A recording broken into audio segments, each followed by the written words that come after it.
Hello and high नमस्ते सम्पूर्ण साथीहरूलाई। आज चाहिँ म नुवाकोटको हामीले खेती गरिरहेका जुन जग्गाहरू छ त्यो जग्गाहरू अवलोकन गराउँदैछौँ र अहिले हामीले चाहिँ सोही जग्गामा यसरी देखिरहनु भएका तल्लो बारीहरूमा चाहिँ हामीले यसरी तोरी खेती गरिरहेका छौँ। यो लगत योभन्दा पहिले हामीले यहाँ धान लगाएका थियौँ भने अहिले चाहिँ हामीले यहाँ तोरी खेती गरिरहेका छौँ। हामी यस जमिनमा सिजनल बाली लगाउने छौँ र पहिला असारे धान लगायौँ र अहिले तोरी लगाएका छौँ। यसै गरी हामी फेरि यहाँ चैते धान पनि लगाउने छौँ। देख्न सक्नुहुन्छ तपाईहरुले यति रमाइलो यति सुन्दर ठाउँमा चाहिँ हामीले यसरी खेती गरिरहेका छौँ। खोज खबर मार्फत सम्पूर्ण कृषक साथीहरूलाई सन्देश दिन चाहन्छौँ।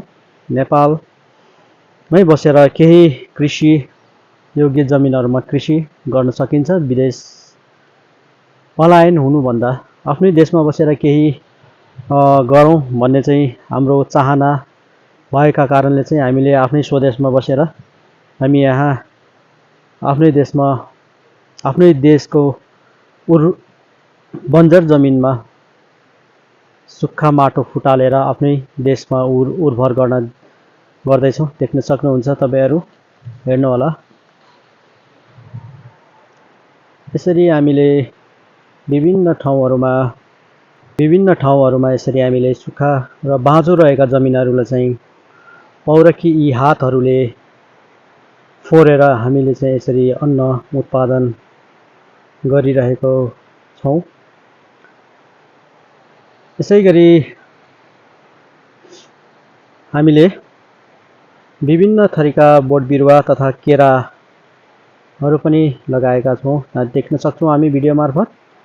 हामीले केराहरूलाई पनि यसरी खोलाका किनारहरूको छेउमा यसरी केराहरू पनि हामीले लगाइरहेका छौँ।